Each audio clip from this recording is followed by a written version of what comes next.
Buenos días, estamos una vez más en Cambio en el Debate. Agradecemos la atención que nos prestan a esta emisión. El día de hoy con un tema muy importante en el marco de la geopolítica mundial. Estados Unidos de nueva cuenta ha determinado por sí solo, sin el consenso, por lo menos del Consejo de Seguridad de las Naciones Unidas, atacar en un lapso de 60 días a Siria, un país independiente, metido en un conflicto que ya dura 2 años interno, producto de toda una sublevación en el África mediterránea, ¿no? Podemos decir, y que pues ha generado una modificación en la correlación de fuerzas en toda esa zona tan conflictiva del mundo, en donde el centro neurálgico de la representación, digamos, de la posición norteamericana sigue siendo el Estado sionista, Israel, con una fuerza bélica extraordinaria, ¿no?, alrededor de los países árabes. Todo un conflicto, toda una situación realmente grave, muy cercana ya a los intereses también geopolíticos de la otrora gran Rusia, y bueno, que en este momento está generando situaciones muy complicadas. Tenemos el día de hoy a el doctor Rogelio Sosa Pulido, académico de la Universidad Pedagógica Nacional, pero también un viejo militante de izquierda y miembro de organizaciones de carácter sindical y social, el día de hoy con nosotros. Muchas gracias por acompañarnos, Rogelio. Un tema por demás complicado, complejo en el panorama internacional. Sí, buenos días, Juan, muchas gracias por invitarme. Saludo este programa como un espacio muy importante de información y de análisis para la opinión pública de Michoacán, y yo diría que del país, porque ya las redes sociales nos han unificado. Lo que antes era algo lejano ahora está a la vuelta de la esquina por la vida virtual, y este tema que se aborda ahora para muchos pudiera parecer lejano, sin embargo está, como lo vamos a ver en este diálogo, tan cerca de nosotros que no podemos imaginar cuánto riesgo corre la humanidad y nosotros mismos con este conflicto que amenaza en escalarse a una guerra sin precedentes desde la Segunda Guerra Mundial. Me parece que este tema debiera discutirse en todos los espacios académicos, políticos y sociales del país, porque somos vecinos del agresor. Sí, sin lugar a duda, del mayor agresor, además, ¿no?, en la historia del siglo XX hacia acá. Sí, así es. Es impresionante cómo una potencia en decadencia puede montar estos dispositivos de agresión en diferentes partes del mundo y poner a la humanidad al borde de la desaparición, porque ya no es la primera vez, ya lo vivimos en 1962, algunos que tenemos la edad suficiente recordamos cómo de verdad el mundo estaba a punto de la guerra nuclear, y nuevamente era Estados Unidos el que, con su larga historia de intervenciones en el continente, en América Latina y en el mundo, pone en jaque la vida humana.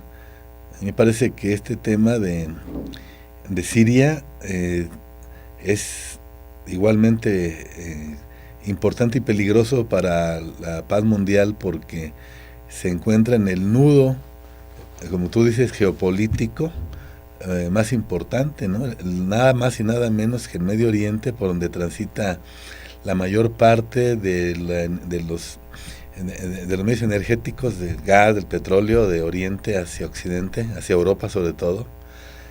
Y lo que hacen los países europeos, los gobiernos más bien, porque se está viendo resistencia ya en los pueblos, y aún como lo supimos recientemente, en el Parlamento inglés hubo un voto en contra de que Inglaterra interviniera en este conflicto, y bueno, quedó muy mal parado el primer ministro Cameron, que no le fue tan bien como a Tony Blair cuando se aliaron Para invadir Irak. Exacto, España, Estados Unidos, Inglaterra para invadir Irak.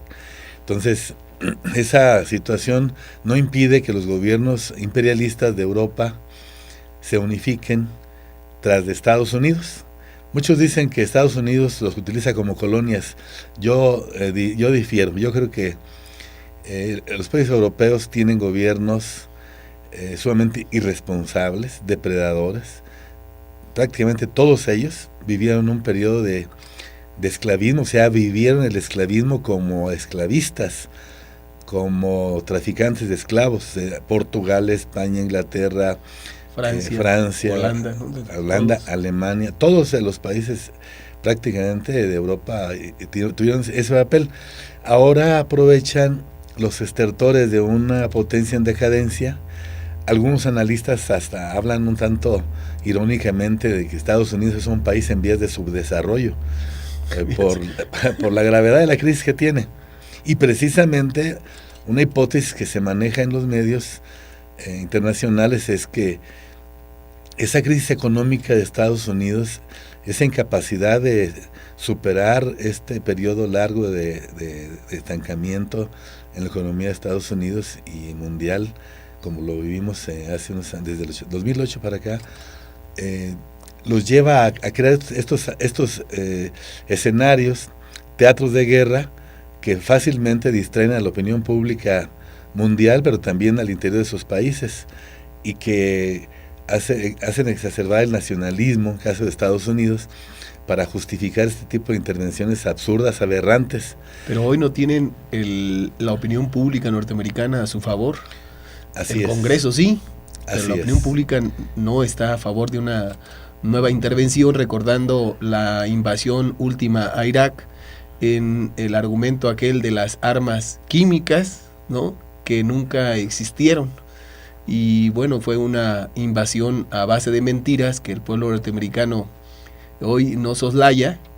Hoy se sabe que hubo armas químicas en el territorio sirio, o al menos eso se dice, y bueno, pues esa es la justificación de nueva cuenta para atacar Irak, pero ahora con evidencias de videos que muestran que efectivamente hubo ahí misiles que llevaban armas químicas, ¿no?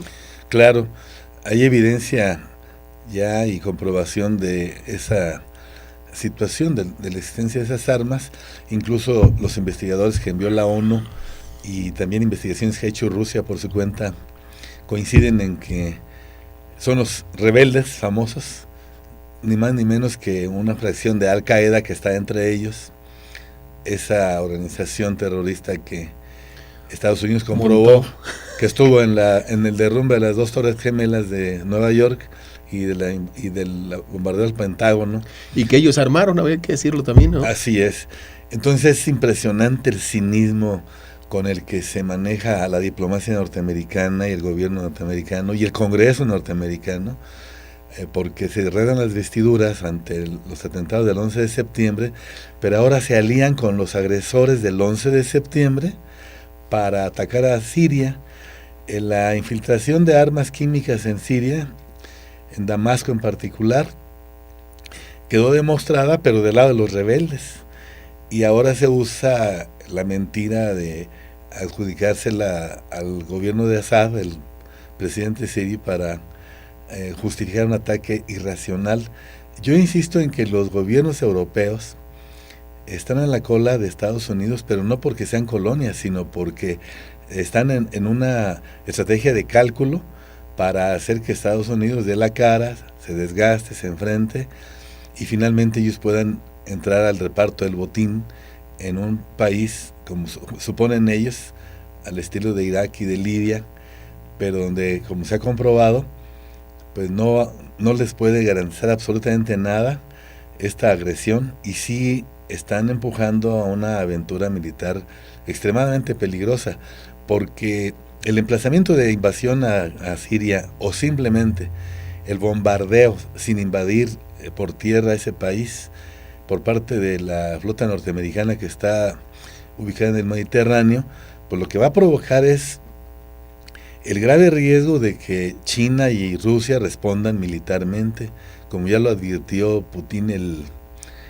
el primer ministro de Rusia, el presidente ruso. Él señala que como no es un acuerdo del Consejo de Seguridad de las Naciones Unidas, no avala.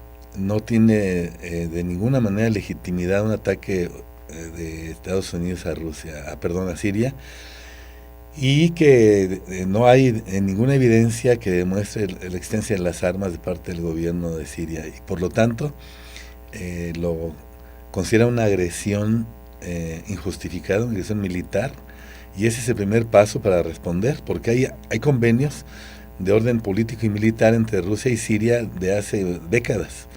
No es el caso de Irak, de ninguna manera, ni de Irán.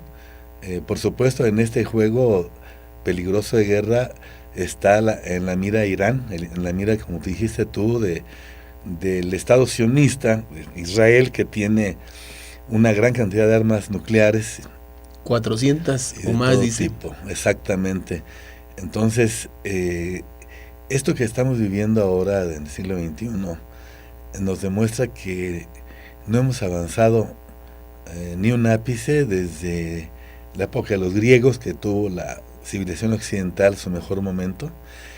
No hemos alcanzado el nivel humanístico de esa sociedad, estamos a la saga, y creo que no lo vamos a alcanzar por esta vía de grupos de poder mundial que someten a los pueblos y que con el poder de los medios de comunicación tergiversan y enajenan a la gente, ¿no? Ya vimos que en México, por ejemplo, se permite producir presidentes de la República. Sí. Y también sin pasar por alto ese asunto, bueno, pues México declaró, nos acatamos a los acuerdos internacionales, pero respetamos la decisión que tome Estados Unidos al respecto. Es decir, no hay una posición realmente como en otros tiempos, incluso el mismo priismo tenía, ¿no?, de la no intervención. Creo que hoy prácticamente está aceptándose que si ataca o no Estados Unidos, para México no hay ningún problema, puede hacerlo sin ningún remordimiento de causa, ¿no? Y me parece que eso habla de una política internacional mexicana por debajo de lo que los tiempos o exigen los tiempos ahora en materia de esta aldea global, ¿no? Claro, en otro momento recordemos cómo surge la doctrina Estrada, ¿no? Claro. La exigencia del Estado mexicano del respeto a la autodeterminación de los pueblos. Y aquí pues radicalmente cambia y se convierte en una política de sometimiento. Lo malo es que, y lo grave es que a nombre de 108 millones de mexicanos y mexicanas, esa es la situación que nos debe de llamar la atención y preocupar, porque efectivamente el gobierno de Peña Nieto da al traste con la más mínima dignidad para este país, y si a eso se suma una política de entreguismo en todo lo que se refiere a los derechos de los migrantes y otros elementos de política exterior, sí podemos hablar de una involución radical de la política exterior mexicana. Yo creo que en el caso de la invasión a Siria, la posible invasión a Siria, se aplicaría lo que dice el pueblo, que tanto peca el que mata la vaca como el que le agarra la pata. Claro. Porque hacerse cómplices de una agresión de ese tamaño haría al gobierno de México cómplice directo y responsable o corresponsable del riesgo de una conflagración mundial. Naturalmente que el ataque a Siria, la rendición de un gobierno laico, por cierto, que además eso es una garantía enorme para la zona. Pocos gobiernos laicos quedan. Está visto como Egipto está metido en un conflicto interno, en donde fundamentalmente el asunto tiene que ver, no únicamente, es eso el interés fundamental, pero en términos de la religión, la cultura, bueno, pues el asunto tiene mucho que ver con la imposición de un Estado islamita más que un Estado democrático. Creo que ahí hay un pleito enorme que nos habla de un conflicto que puede generalizarse también en Siria con el paso de los días, y sostener un espacio de confrontación permanente a pesar del derrocamiento que pudiera darse del gobierno que ahora está. Pero lo más terrible es que en esta geopolítica, ¿no? Quedaría efectivamente Irán de frente a las fronteras de Rusia, y eso sí tiene, está haciendo naturalmente Rusia cuentas, ¿no? De lo que está ocurriendo, y está advirtiendo lo que podría pasar en el futuro en una conflagración que no sabemos la magnitud que pueda tener con el paso del tiempo. Así es que bueno, pues el gendarme y además el premio Nobel de la Paz va a la guerra en Irak por sus pantalones, digamos, ¿no? Como lo han hecho últimamente por encima del derecho internacional. Claro, detrás de esa actitud de arrogancia y soberbia y prepotencia hay debilidad. Hay una gran debilidad del Estado norteamericano, del régimen, por lo que decíamos de perdón, una realidad crítica en el campo económico que está atravesando, y que recuerda aquella estrategia que siguió Estados Unidos y que siguieron los países en crisis en la gran depresión del 29-33, que dio entrada directa a la Segunda Guerra Mundial. O sea, buscar resolver las crisis económicas, la contracción del mercado por medio de las guerras, no es algo nuevo en el capitalismo. Y bueno, esos ensayos en el siglo XX costaron más de 80 millones de muertos en las dos guerras, ¿no? En la Primera y en la Segunda Guerra Mundiales. Ahora se ve que eso no resuelve los problemas económicos de estos países, porque ni la guerra de Irak ni la de Afganistán han atenuado la crisis que vivió Estados Unidos y Europa. Ahora, en el 2008-2009, vimos cómo cayó la economía de estos países con la crisis hipotecaria, ¿no? En el terreno, en la rama de la construcción, que es la que arrastra más ramas que ninguna otra en cualquier país, la rama de la construcción, también la automotriz, pero la construcción es la que lleva la punta. Y lo digo porque casualmente en México se anunció ayer que que la rama de la construcción no tiene posibilidad de repuntar en México. Entonces, yo no dudo que este tipo de escenarios de guerra también le ayuden al gobierno mexicano a cubrir lo que está pasando en el terreno económico y social de nuestro país, ¿no? Es decir, utilizarlo como un paraguas, como un distractor en los medios. Pero es un juego muy peligroso, como decimos, porque están jugando con la vida de millones de seres humanos. Así es. Eso es lo más grave. Lo más grave, creo, también es el silencio de los países. La Liga Árabe, por ejemplo, que ha estado reuniéndose y que ha fijado posición al respecto en contra, naturalmente, de una invasión de este tipo, pero sin la fortaleza que otros tiempos tuvo esta organización, por un lado, y por otro, bueno, por los países del mundo. Pues yo escucho muy pocos, salvo Venezuela, que lo hizo con toda claridad, de la no intervención. Creo que deja abierta la posibilidad de cualquier tipo de intervención en cualquier momento, con el silencio y la complicidad de el mundo, ¿no? Sí, yo creo que has de recordar que en décadas anteriores, en el siglo XX, tuvo un gran auge la lucha de los países llamados tercermundistas.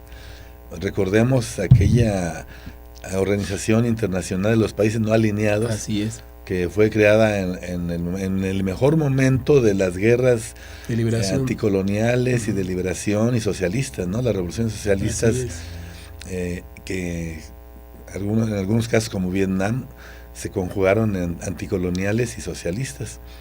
y que dio un lugar a aquellos líderes tan importantes como Ben Bella, como Sukarno, como Fanon. Sí, bueno, era un líder africano muy importante, Frantz Fanon, pero estaba nada más y nada menos que nacer en Egipto, que Fidel Castro acá en América Latina, Tito en Yugoslavia. Eran tiempos en donde los pueblos más atrasados del mundo, subdesarrollados y periféricos, se levantaban haciendo un frente común. La crisis capitalista que se desató a partir de los 70 en los países centrales y en los 80 en los países subdesarrollados, periféricos, puede explicar este reflujo en el campo político y social en el mundo, porque cuando hay crisis de ese tamaño como las que se desataron en aquel tiempo, que dieron lugar al famoso modelo neoliberal, entonces las sociedades y las organizaciones sociales se repliegan y subjetivamente la gente busca dar respuestas en lo individual, aunque sean problemas de orden colectivo que solamente admiten soluciones reales en nivel colectivo. Esta distorsión de la conciencia de la gente explica cómo se da un corrimiento hacia la derecha de todas las fuerzas. La derecha se hace de ultraderecha, el centro se va hacia la derecha, la izquierda se va hacia el centro. Incluso proyectos armados como el de Marcos en Chiapas levantan un programa reformista, no radical y de transformación, ni mucho menos socialista. Entonces, ese corrimiento es mundial. Se le llama a esto la oleada conservadora, que explica también la profundización de las crisis internas que vivieron los países socialistas, del campo socialista, y que dieron lugar a la debacle, a la caída de la Unión Soviética y el bloque del Este. Entonces, cuando Estados Unidos queda como la principal potencia mundial, se da el sometimiento virtual de prácticamente todo mundo, ¿no? Porque va a ser el mandamás del mundo. Ese era el escenario que nos esperaba en los años 90. Pero rápidamente se vio pues que no había posibilidad de que Estados Unidos hiciera ese papel, porque la economía mundial entraba ya a una crisis que muchos teóricos la califican de terminal. Es decir, no tiene solución esta crisis mundial del capitalismo, porque hay un desplazamiento de la mano de obra de la economía formal por la revolución tecnológica. Entonces los robots, las computadoras, los sistemas de control numérico, los nuevos reordenamientos de los procesos de trabajo eliminan millones y millones de trabajadores, y eso va provocando que haya una sobreproducción y menos gente que consuma, pues. O sea, así es. Entonces, exacto. Y entonces hay un ciclo vicioso en donde las empresas despiden más gente porque no la necesitan por la tecnología y porque el mercado no alcanza a cubrir la producción que generan ellos. Estoy hablando de la industria particularmente, que es el motor de la economía. Ya el sector servicios, el sector financiero, dependen de lo que pasa en la economía real, se le llama ahí, de la producción y los servicios. Entonces yo creo que esto explica en gran medida el papel desesperado que juega Estados Unidos en esta crisis, que ya lleva tantos años, desde la época de Reagan, y que teniendo respiros provisionales, tiene recaídas cada vez más espectaculares y profundas, afectando lo que decimos, la rama más importante de la economía, que es la construcción. Entonces empezaron a vender casas sin tener liquidez los compradores, pero tenían que realizar esas mercancías que sobraban, porque las casas finalmente son mercancías. Sí. Explicamos así las cosas, yo me las explico así, para entender por qué estas guerras artificiales y provocadas por el imperialismo norteamericano y europeo se presentan tan seguido y de manera tan irracional, tan absurda, ¿no? Es decir, ahora se ve que no era tanto la seguridad que tenían los estadounidenses de apropiarse del petróleo de Irak, sino de intentar solventar su crisis, porque la guerra de Irak implicó pues miles de millones de dólares, por supuesto, ¿no? Ahora, con esta amenaza a Siria, se pretendería hacer algo similar.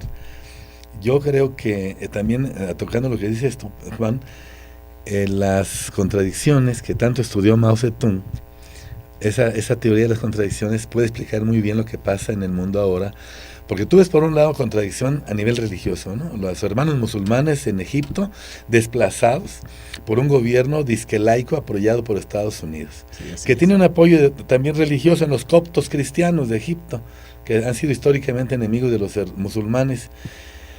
Pero ahora, ¿qué contradicción? Los hermanos musulmanes de Egipto representan el sentir anticolonial independiente de Egipto, surgidos limpiamente, hasta donde se puede hablar de limpieza en las elecciones de un país, con un triunfo para ellos que representaba el presidente Mursi y que fue desplazado por un golpe de Estado avalado por Estados Unidos. ¿Qué vemos ahí? Pues vemos que la contradicción principal no es entre religiones, sino entre las potencias imperiales y sus incondicionales en cada país frente al pueblo. Esa es la contradicción principal. Las otras son contradicciones secundarias, dijera Mao Zedong, pero si no se considera la contradicción principal, nos confundimos con las otras contradicciones y entonces le damos la razón a los que dicen que los no la tienen. Claro, ¿no? Y que los musulmanes son unos asesinos y unos terroristas, etcétera. Irán es un país confesional, gobernado confesionalmente, Irán. Sin embargo, es un país anticolonial, es un país que se ha enfrentado a Estados Unidos y a Rusia y que defiende su autonomía, no obstante ser un régimen pues islámico, ¿no? Aunque no sean árabes ellos, están metidos en esa religión y se defienden desde esa posición religiosa, pero de ninguna manera es un país agresor. Eso sí. Es un país que está aliado con lo mejor que hay ahorita en América Latina, que son los pueblos de Sudamérica, que se han levantado y que están marcando la pauta de lo que puede ser un camino de un mundo mejor, porque también un mundo peor pues es posible, ¿no? Ah, no, claro. Cuando se habla de que otro mundo es posible, sí, otro mundo mejor es posible, pero también es muy posible que haya otro mundo peor todavía que el que tenemos. Increíble. Bueno, pues muchas gracias.